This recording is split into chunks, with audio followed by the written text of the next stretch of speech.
Okay, Krista, how old were you when you had your near-death experience? I was 29 years old. Yeah. Okay. And what occurred? How did this come about? Well, I had to be induced into labor. It was because my daughter had an issue with her kidney, and they wanted, my doctor thought it would be a good idea to take her a little bit early and have her evaluated by a specialist for it.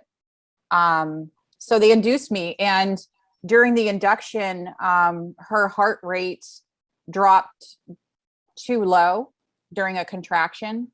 And at that point, they needed to do an emergency C-section. So they were in the process of putting an internal monitor on her when she must have reflexed and kicked kicked amniotic fluid into my bloodstream. So that my body saw as foreign and attacked it basically, which is it just made clots in my blood of amniotic fluid and my own cells attacking it. And it traveled back to my lungs, blocked my lungs off. And I started to have palpitations in my chest, and I couldn't catch my breath. And then that very rapidly, I was unable to breathe at all.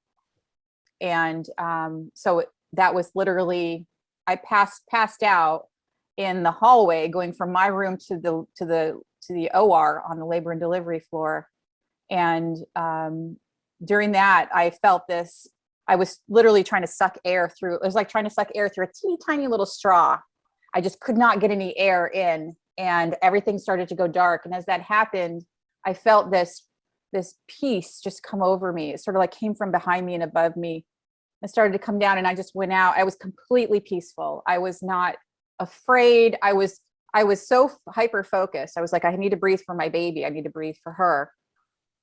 But there was no fear there or terror or any of the things that some people imagine would be present. Were you still in your body at that second, the very first second? It was just this inside you, still in your body before you. Okay. Yes. And so like basically for me, everything went dark. And then my next moment of awareness was of being able to look down and see a body down there and people around it. And I watched as these little black particles, like little black dots, came racing up to where my vision was. And they came up mainly from like my middle area, like my chest area, my stomach area, and some from my head. And they came racing up to where my vision was. And then I was sort of there like a staticky kind of cloud, just kind of undulating. And I couldn't hear, I didn't have any sense of being human, of what these things were down below me. I didn't have a name for them. It was as if I didn't have any earthly existence. I hadn't been on earth at all. So in my understanding, I was my pure consciousness. And I was curious though. I could feel what we would call emotions. And I was curious about what was going on. And I kind of looked around and I saw that the wall was sort of like fluidy tan, and there was a wallpaper border that was up along the top. And I looked down and I saw my doctor deliver my daughter by C-section, hand her to somebody. And this person turned around with her and I couldn't see. And I was like, it was like watching a movie. And I'm like, what's that? I was curious. You didn't know that was your daughter? It was just a scene. It was just something I was observing. I was very much a detached observer of it all. Okay. And I sort of floated around to my right, and I was becoming more curious and more like, I really want to know what this is. And I felt something tug to my left, and I sort of resisted, like, I want to stay, I want to know more. And it pulled harder. And I just knew, okay, it wants me, I'm going to go. So I like acquiesced. I just said, okay. And I was taken out of there. I started moving super fast through the wall and into this bright white flash of space, and then into the same particles I was like reabsorbed in it, but there were much more, and it was much denser than I was. So I was sort of reabsorbed into this particulate matter, and I was racing along at the same time. And I looked to my left and I could see the particles there. And then it would be like a little bit liquidy, like gray, white, black in one spot. And then it would become the dense particles again. And then I stopped. We're in this space and I had this download, and it was like a funnel, and it was all the answers to the questions I'd ever had. And it sort of like went do, and the answer was love for all of my questions. And when that point came into my awareness, I felt it. I just was like permeated with this blissful love. And I was like, oh, this is amazing, you know. So you went like from no knowledge of anything to in all knowledge. Knowledge. It was like all knowledge. And I looked over to my right, and in the distance there was a little white speck, and I wanted to go to it, and it wanted me to come to it at the same time. So I started moving towards it, and as I moved towards it, it got bigger and bigger and bigger. And in the opening there was these shadow beings, and they were sort of humanoid. And in the front was a kind of a small one, and I could tell he had sort of like a round wide brim hat and overalls, and he was like a little boy, and he needed my help, and I felt I wanted to help him. So I went into that space, and the shadow being sort of fanned out to my left, and I was inside the space, and I kind of looked around for the little boy. He wasn't there. And the whole time, this part is very calm, peaceful, neutral feeling. And then I felt that all of these beings needed my help. And I felt back, yes, I want to help you. How clear did you see them? Oh, Were they more clear. shapes? Yeah, they were like humanoid, meaning they had the sort of the blockish, grayish appearance of a human being with arms, a torso, sort of a head and legs. Could you see details of face, hair? It was more than an outline. It was a shape of a figure, or it was a shape of like a human being.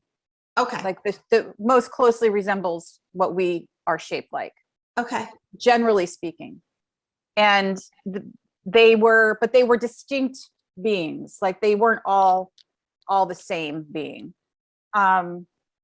And they started to take my energy. Once I agreed, yes, I want to help you. And everything's through feeling. There's no thinking. There's no mind.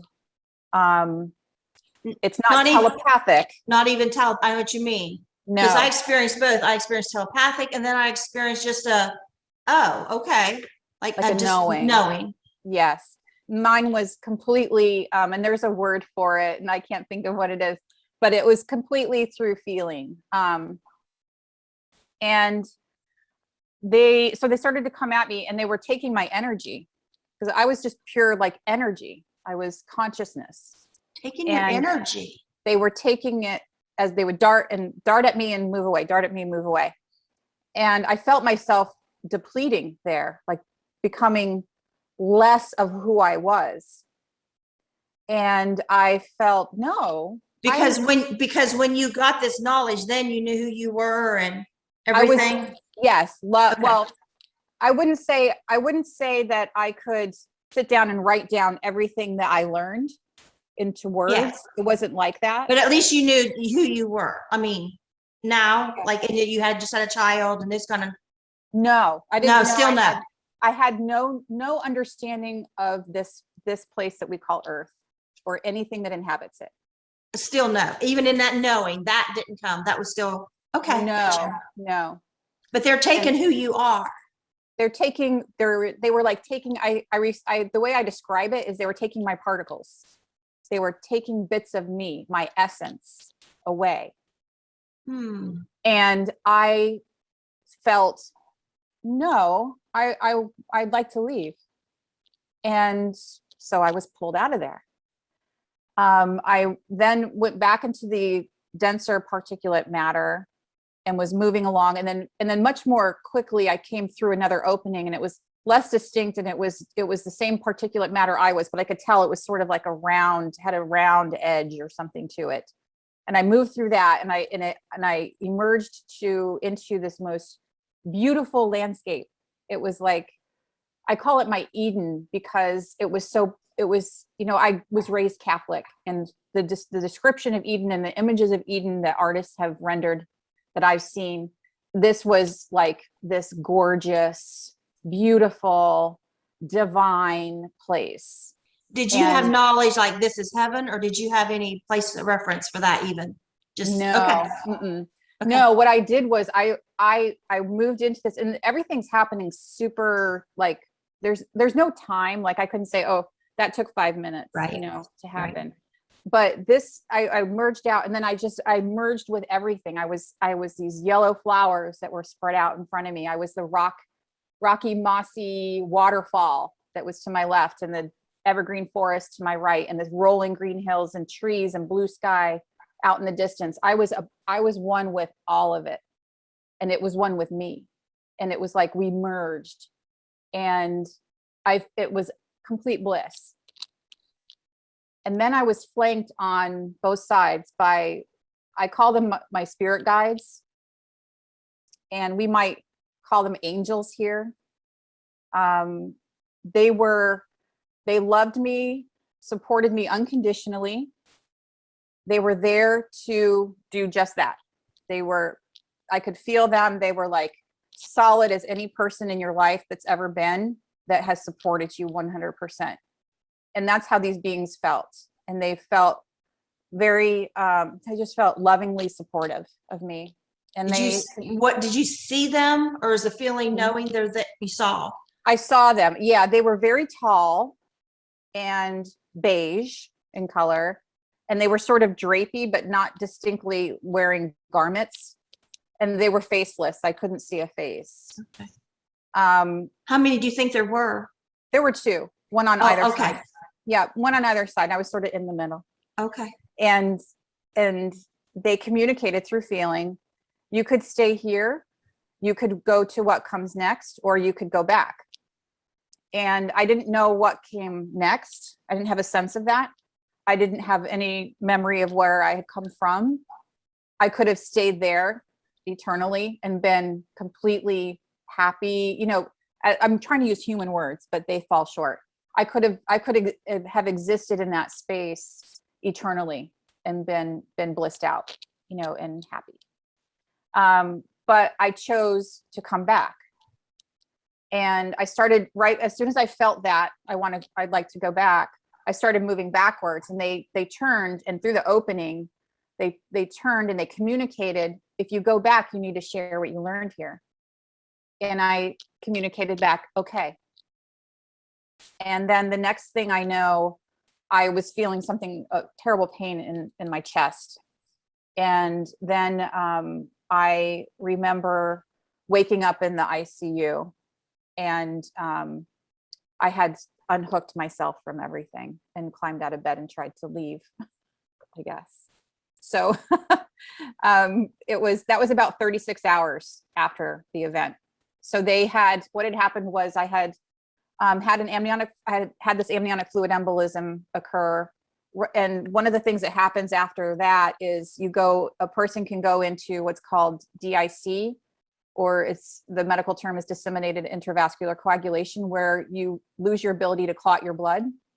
So I was bleeding profusely. They had to stop chest compressions for 2 minutes while they delivered my daughter, so I wouldn't bleed out on the table. After 8 minutes, they got my pulse back, and they transferred me immediately to the ICU. They had me intubated and on a respirator for about 36 hours, medically induced coma.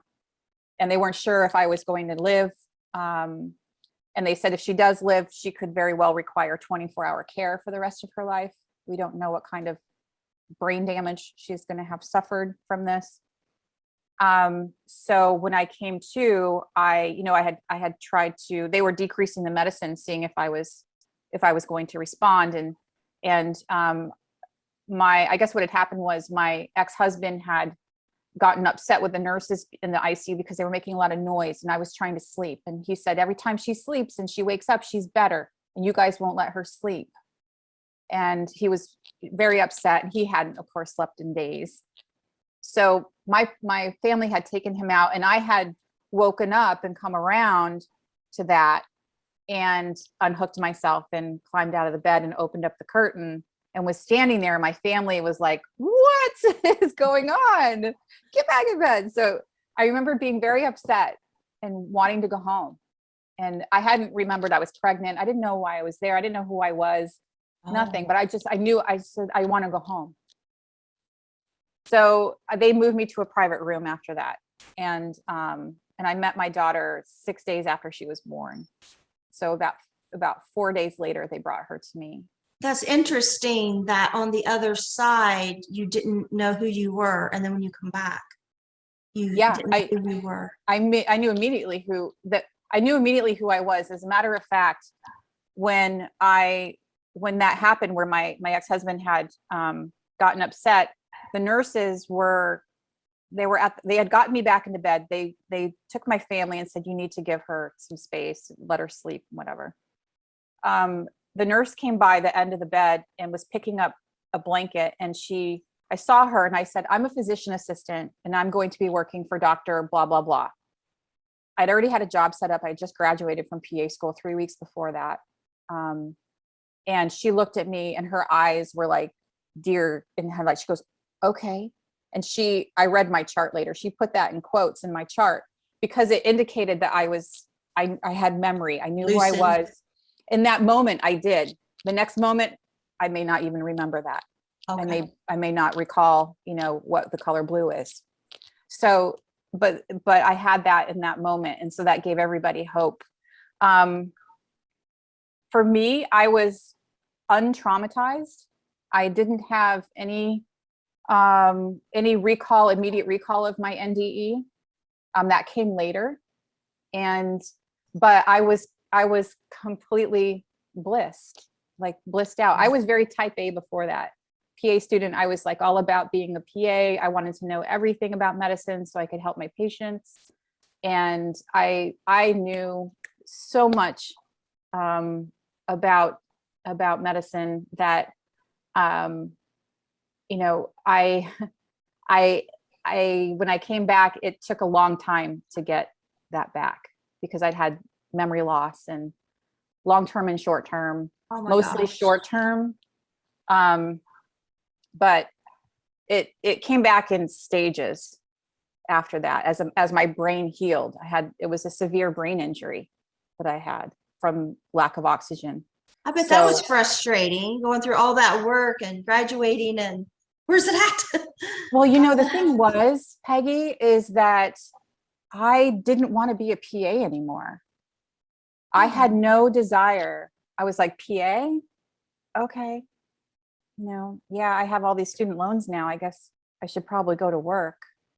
But what I really wanted to do, I wanted to be a mother to my daughter. And she and I have this right away. When I first held her, I felt like I already knew her. And it was like I was seeing her again.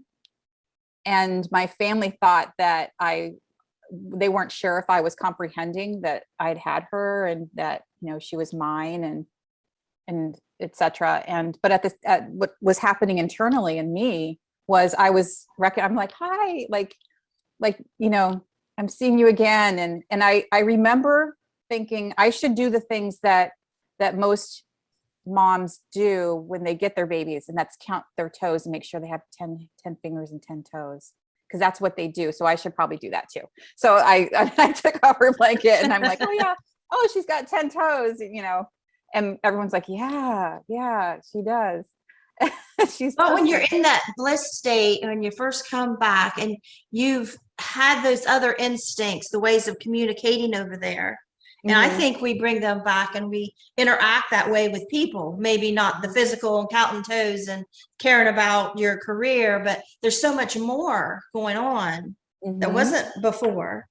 Oh, totally. And that's where my family was like, where did Krista go? Because I was very different. I was very type A, and I had zero anxiety. I had zero concerns. I knew how to take care of my daughter. It just came instinctually. My mother was there for a couple weeks after I got home from the hospital, and to monitor and just make sure that I was doing all right. And she stayed, and then she's like, she's doing really good. Like, I don't need to stay here anymore. And I had no worries, zero worries. I've seen video that my ex-husband took of me during that time, and you can see the bliss in my face. I'm just like, everything's great. Like, everything is perfect, just the way it is, like, everything's good. I'm happy, Yeah, it's like somebody gave you this big happy drug that lasts a long time, but nobody gave you anything. Right, exactly. Yeah. Yes, I came out completely transformed. And then as I integrated slowly back into my life, as the weeks went by, I can remember waking up. I can remember distinct days waking up in the morning and feeling more like the old Krista, and being sad because I'm like, oh, I feel like more aware, but I feel heavier. Like, there's this more of a heaviness to me than there was last night when I went to bed, or yesterday, or whatever. And then months later, I had a dream, and it wasn't a dream. It was the recall of my experience, the remembering of my experience in its entirety, during sleep. And I woke up in the morning and I was like completely changed. And now here I was, more like the old Krista in as far as the brain healing goes. And then now I have this experience, and I'm like, whoa, what do I do? Is it like a tug of war? Oh, like, who's going to win? 10 years of tug of war, because really what it was the battle of my own ego with that of love that I am. So, not that, I love my ego. My ego serves its purpose, and it serves it well, and it serves me well. But I like it to be this much of an influence, just enough to keep me safe. That's all I want. And then the rest be love. And so I was here to share that love. That's why I came back. And how do I do that?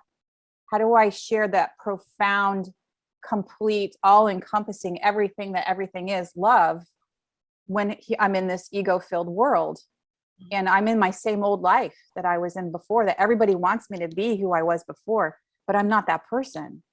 And how do I reconcile that? And I'm a new mom, and I'm starting a new career, and I have memory loss, and I've got to get that back, and da da da da da da da. And it was like overwhelming. Identity crisis, maybe.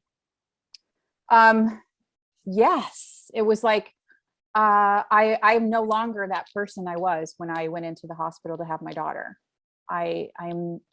There's a part of her there, the part that was, at whatever point of awareness she was at before having the experience. But now so much more of me is here. And I was just trying to bring all of me into my life. And it was a real struggle, for many years. And it got to the point where I was in, like, our family was in like a crisis. And I was like, my near-death experience was there every day. I thought about it every day.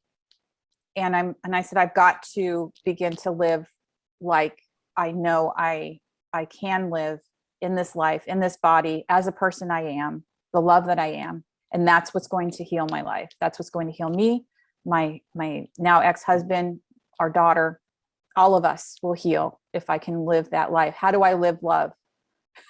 How do I live love? I started meditating. I started to read Eckhart Tolle. I read his A New Earth, and I read Conversations with God, and I gleaned some insight from that. But I started meditating, and meditation is where I really connected with that part of myself that is still with the greater loving universe, still in constant connection, energetically, constantly connected. And I was able to put my near-death experience into words, but use words that needed to be practiced. So they had to be experienced in order to bring myself into that space of feeling like I did when I was in my NDE. More like I did. You mean finding the words to describe it, or to describe my experience itself?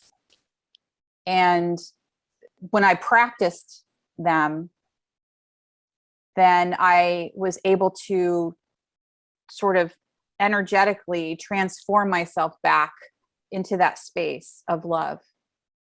And my life just got better and better. And this has been 10 years now, 11 years, better and better and better. And I've been able to live more openly, lovingly, openly, with every passing year. And it's been amazing. My life is so much better than it was 10 years ago. Can you remember the first time you told someone what happened? Yeah, it was my ex-husband, and it was the morning that I woke up after I had the recall, and I was still in bed, and he was yelling his name, and he came in and he's like, what's going on?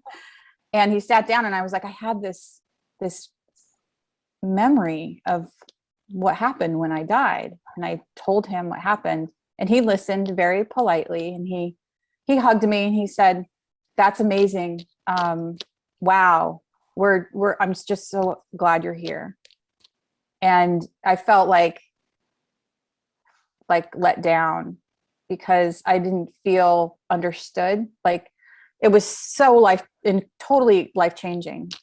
And it's so big. And when people react small, it feels off. I felt very unsupported, and by no fault of his or any of my family that I told. I stopped telling people. And what helped me probably the most out of anything, when I was, when I was sharing it, was I sent an email, because I got online and I searched near-death experiences, and I came across Jeffrey Long. And Jeffrey, of course, is a physician. And I felt like I could trust him. NDE RF. Right. And I felt I could trust him to hear me and not judge me, hopefully. That's the first place I told mine to. It was on their website. Oh, that's amazing. Thank God for Jeff and Jody. But yeah, so I felt like I wouldn't be judged necessarily, but at the same time, I still held back when I sent it. I just sent him a short little email, and I just said, yeah, I think something happened when I died, and I'm not really sure. And, Had you had the dream yet? Had. Okay. I had the recall. Yeah. Okay. And I was like, I just wanted to reach out because you're in the medical field. And I kind of figured you would understand. You've got this wonderful research site. And he emailed me back a very nice email, very supportive. And he said, pay attention to your dreams. And I just bawled. I read that and I was like, oh my God. I got chills. Yes. It's me too. It's like, I was validated. I was overwhelmed. And then I'm like, you've got to share what you learned. Like, how do you do this? And then it felt like this weight, like, how do I be that love? How do I be that love? I can't in this. I don't know how. I love people. I'm kind to people. I help people when I can. I think I'm a good person. How do I be that love? Yeah. There's no book that tells you how. No, and I needed it. You were one person, and now you feel like this other, but you don't know how to carry it out on a day-to-day because that's not your habits. Exactly. And it's not necessarily supported by the world that we live in. as each individual raises their vibration, because love has the higher vibration, we can measure it, than anger or hate or frustration or whatever. As all of us do that, that's how we're going to change the world in that way, where it is more supportive and loving. But it literally is, it takes one person at a time, and allowing themselves to be the love they are. So that was, that was my journey. And I always think of Marianne Williamson, and I remember hearing her book title, A Return to Love. And I'm like, that's it. We're all here to return to love and find our way. And that's the hero and heroine's journey here. And I think we have to unlearn a lot of things that were habits. We never stopped and thought, why do I do this? Why do I react that way? But then when you're like in the state, now, and you can feel how that feels, and then suddenly you're back to your old self. Caffeine does it to me. Caffeine is like drinking a can of F words. I mean, it's just gonna switch, and take away all my bliss, and it's just like, how many F words is in this can? So, but yeah, I get it. I get everything you're saying. Mm-hmm. I thought of something. Now, did I hear you right? Like, they weren't sure how much chance you had of living when you first come back. Mm-hmm. And I have no medical knowledge like you do, but I think, why can't, and I don't know who would start this, but why can't there be a routine question when you think someone may have passed in the medical facility? First question back is, where were you? Mm-hmm. Something that will trigger an answer, because it seems like of all the NDEs I've heard, I've noticed I was given 1% chance to live, and I was given 3%. I was given this and that. And I'm thinking, but if they knew you had an NDE, they would know you're going to break those odds. Mm-hmm.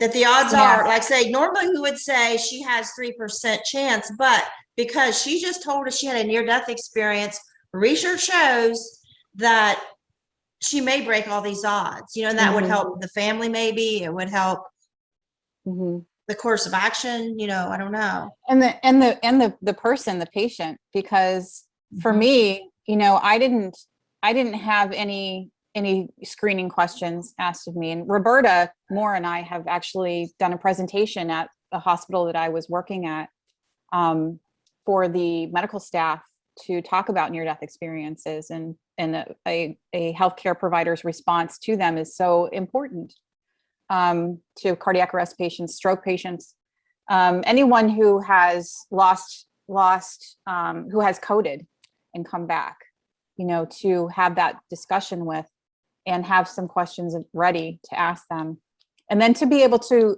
refer them to resources that they can access to be able to start to talk about it and process it. Because I know from my own experience, I didn't talk to anybody about it after I told my ex-husband and my immediate family and maybe a couple of friends, because I just didn't feel supported right off the bat. So it's like, if people who have these experiences can have early intervention where they are given support, then it just, I feel, would help to alleviate some potential suffering around the coming back and trying to integrate into your life, and hook people up with others who have gone through the same thing and have that community to fall back on.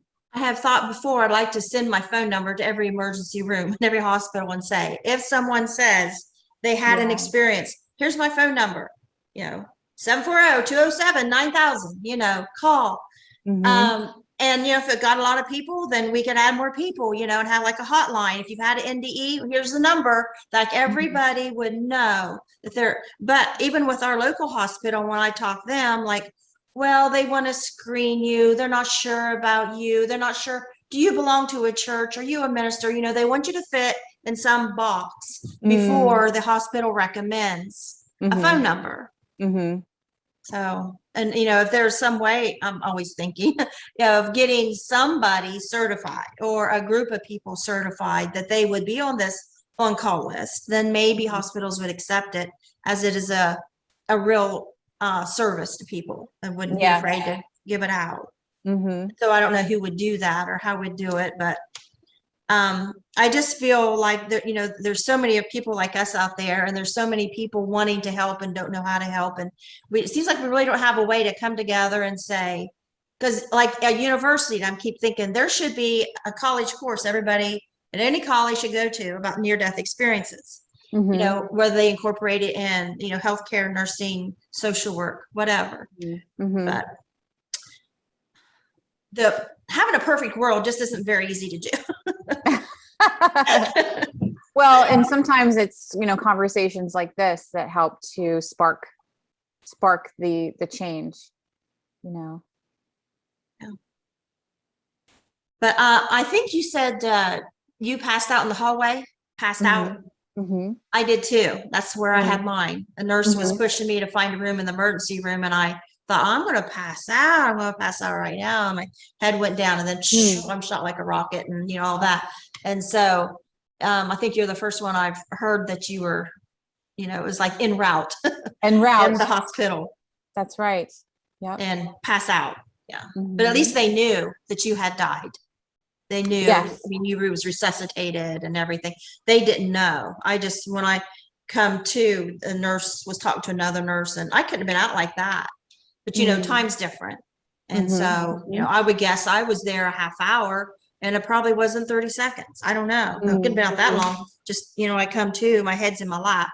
So, and I don't know, as you being a medical professional, I don't know who else I'd really ask, but before I passed out, my hands was on the armrest, and I wanted to get the blue bowl in my lap, and I realized I lost contact with my body.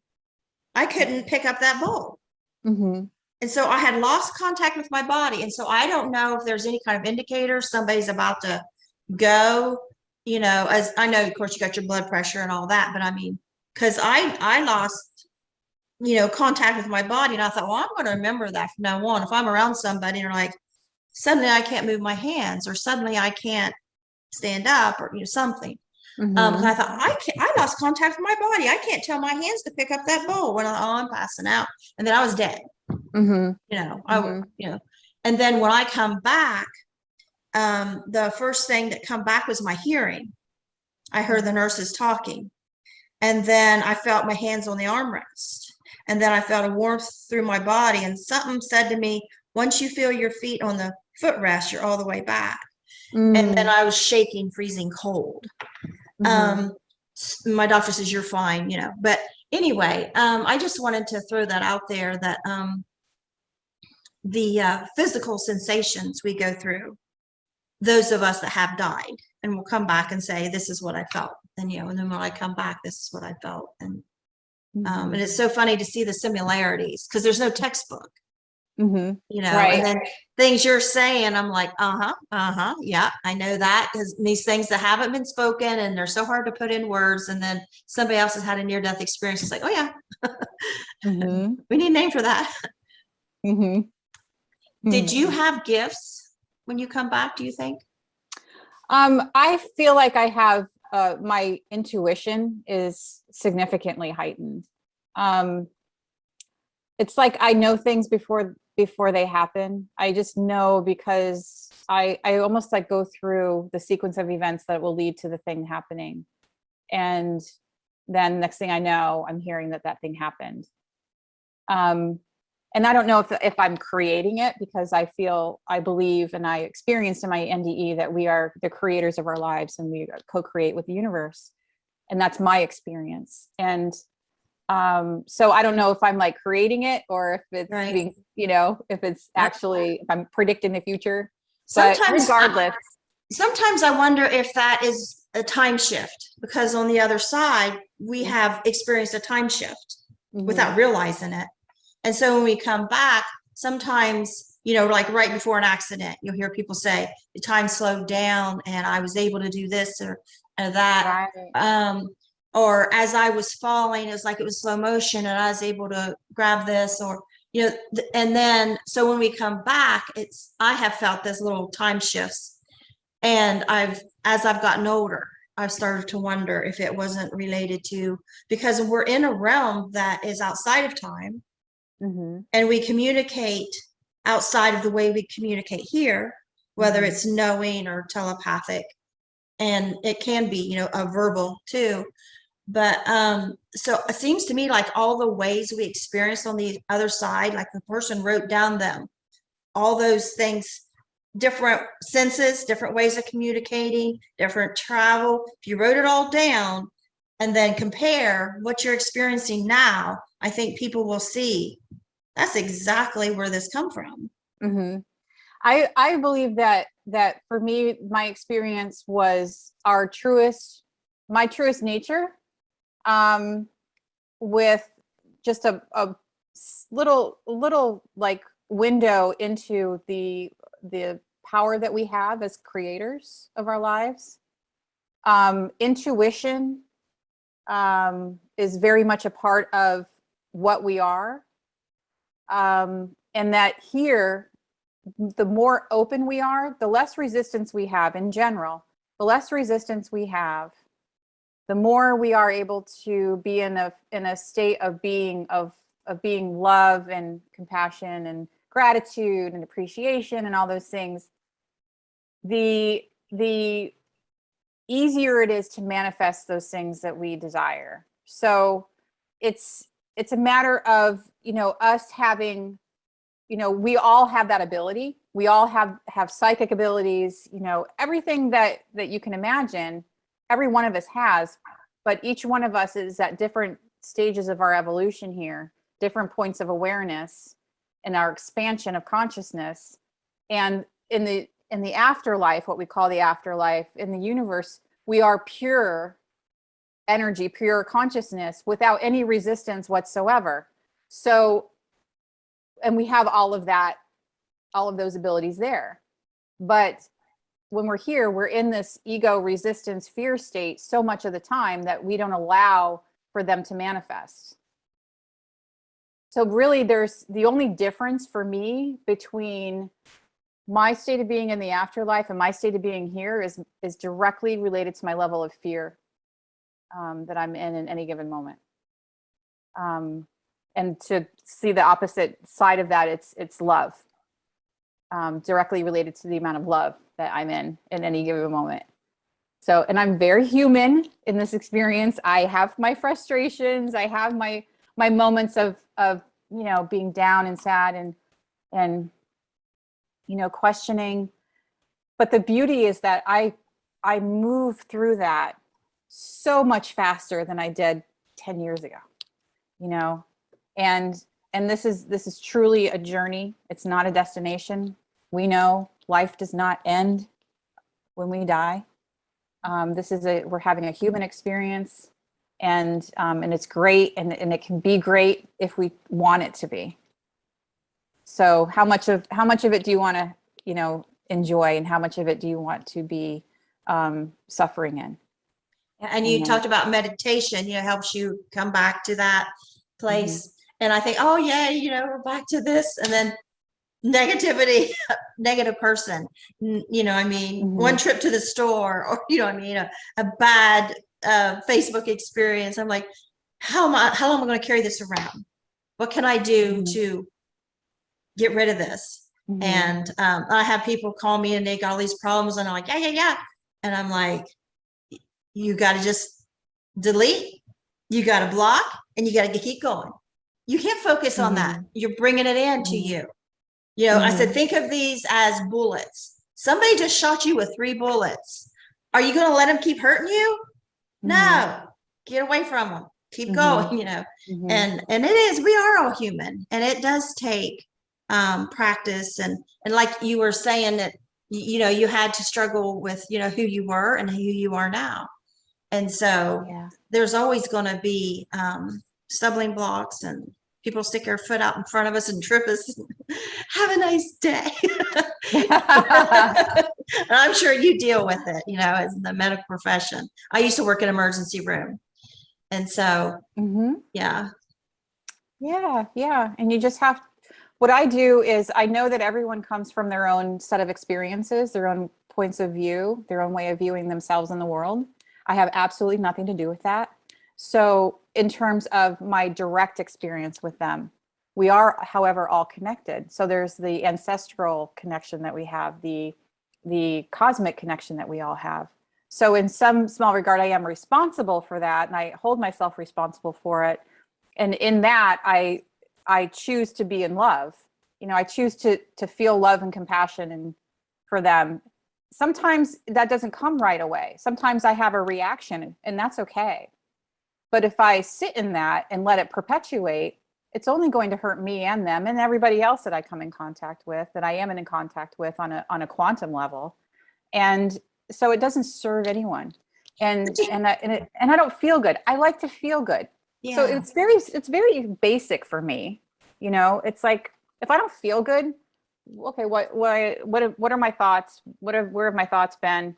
Oh, okay, well, let's change the perspective on that. That's pretty easy to tweak a little bit and kind of shift back into that good feeling state. And then, you know, go on from there, and things inevitably, invariably get better.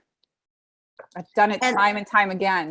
And I was thinking about those, I don't know what you called them, those little people, that little boy, or when the very first beginning, that those, you didn't call them people. No, shadow beings they were. I call them shadow beings, yeah. And that's funny, because what that experience was is exactly what you're talking right now. Is like they were trying to pick at you and take pieces of you, and you're like, oh, wait a minute, not doing this. Yes, and you being a social worker would definitely understand it. My background is psychology, and I worked in the area of mental health for several years before I went to PA school. And what that was for me, the shadow being experience in my NDE, was I was checking in with myself to see, okay, Krista, where are you right now with regard to how you are able to how you're able to show up for other people and maintain your center and not give away your energy, and hold your center. So what I learned mainly in my ER practice, using the 12 principles I gleaned from my NDE, I was able to be present with people. I was able to allow for the resistance of anything that was going on before I stepped into the room to sort of fall away, and to show up and to be present fully with them in that moment, to get the questions answered that I needed answered, to get my exam done, to get all the history that I needed to get, all the while feeling, you know, present, not feeling resistance to what they were saying or what I was hearing paged overhead or anything like that. And just feeling the flow of love, feeling love for them. That in and of itself is healing. You know, they're picking up on that energy themselves. I've seen people physically change in front of me. Their faces soften. Their bodies go much more relaxed than they were when I walked in the room. You know, and it's just about being fully there for folks. And I found that once I was able to be open like that, non-resistant, allowing for whatever was happening to happen and just flowing with it and problem solving as we went along and that sort of thing. You know, everything just sort of felt better. And I didn't have that feeling of depletion. I didn't have that burnout that people talk about. I did. I was picking everybody up and taking them with me. Yeah. And that's why I had that shadow being experience, was because I was checking in. Okay, Krista, are you going to allow these beings to take your energy and use it for their benefit and basically lose yourself in that space?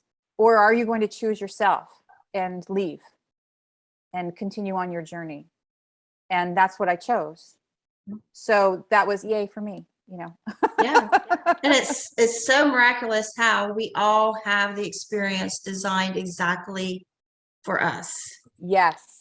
And that's what I love. I love that you said that, because people need to hear that. Our near-death experiences, you know, we love as human beings, we love to compare and contrast and say, this is what this person said, and this is what they said. And so Your this can't be NDE is true. weird. Yeah. I've never heard that before. Yeah. And that's what our intellectual minds like to do. We like to categorize, and we like to have algorithms, and, you know, and that's what we like to do. So I love that. My thing always in response to people is, my NDE was designed for me and by me. And it was meant for me to have these experiences so that I could share it with others who had an affinity to it for one reason or another. Not so that I could go and tell people this is how you should be, because that's not the case. It's a guide. It's a you can do it or not do it. It's really up to you. If it speaks to you, then by all means, you know, ask me questions about it. Yeah. If it doesn't speak to you or you disagree, well, that's perfect too. I have no opinion about that. You know, that's your experience, and enjoy your journey. But I'm not going to debate you about it. Right. And that's why I love picking them apart, you know, like able to talk to you, because I love to watch NDEs. I listen to them all the time. But, you know, being face to face like this and be able to ask you questions and be able to examine it further, I love that because they're so individualized.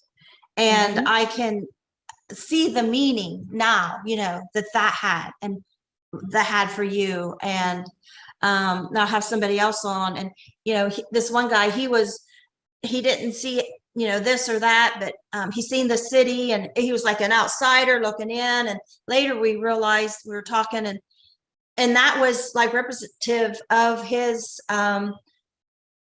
faith before his NDE. He was like Christmas and Easter church, you know, and he went to the building, but he didn't have the relationship. And it's just, there's so many, so much more to see than meets the eye in these. And whenever I can get in a deeper look, it's just fascinating for me. Yeah. And what I learned too in my NDE was the law of attraction. My NDE, I was literally experiencing, I was in the energy of the law of attraction, you know, like gravity. We're in gravity as we're sitting here. In my NDE, it was law of attraction. And I was using it I was influencing it with how I felt. So it's fascinating. And like I said, I'm still learning, and I'm still growing, you know, as a spirit here in this body. And I thought for a long time, like, what's wrong with me? Because everybody I hear, not yours, but, you know, most people was like, I didn't want to come back. They said, you know, it's not your time, you got to go back. And I'm like, I was kicking and screaming and throwing a fit. I was basically, hell no, I won't go.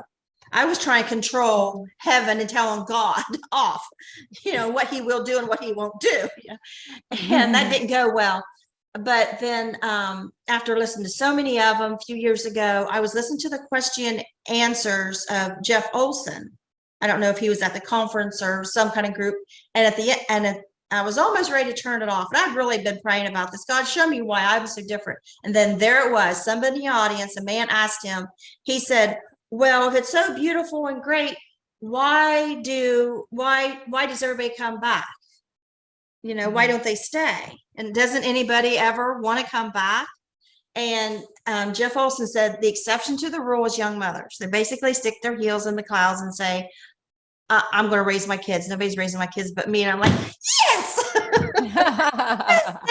There's my answer.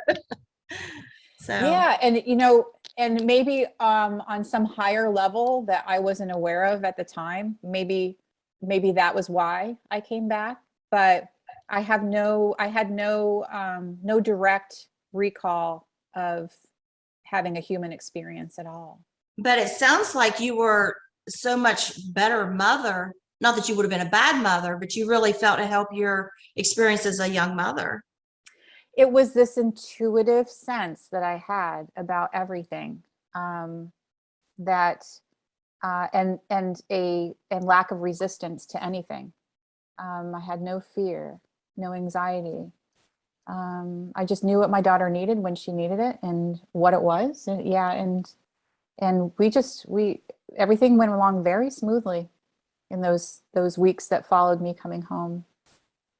And what was those words before you left? They told you like to go back and tell, or what was it?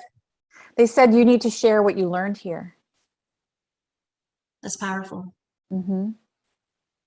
So that's why I wrote my book, I Died and Learned How to Live. And I wrote it reluctantly because I didn't even want to put my NDE in there. I only wanted it to be the 12 principles that I came to and used to heal my life, basically heal myself in my life. So my NDE is just a short part in the beginning of the book. So yeah, I talk about it. I talk about my NDE, but the focus for me is the 12 principles now. It's like, yeah, I had this amazing experience, and it is because, and so from that, I have the 12 principles, but my life now is about living. It's about living. Yeah. And The last growing. words when I was in heaven is, I said, who else will teach them about you? Mm-hmm. And then I was back. And it seems like those last words are just like stamped on you. Or, I mean, I don't know for you, but for me, it just felt like I just said that. Who else? And that's not like have a responsibility. And so yeah, it's fascinating. So thank you for your time. I know you're a busy person. And yeah, no, this is great. Thank you. And have fun being back home.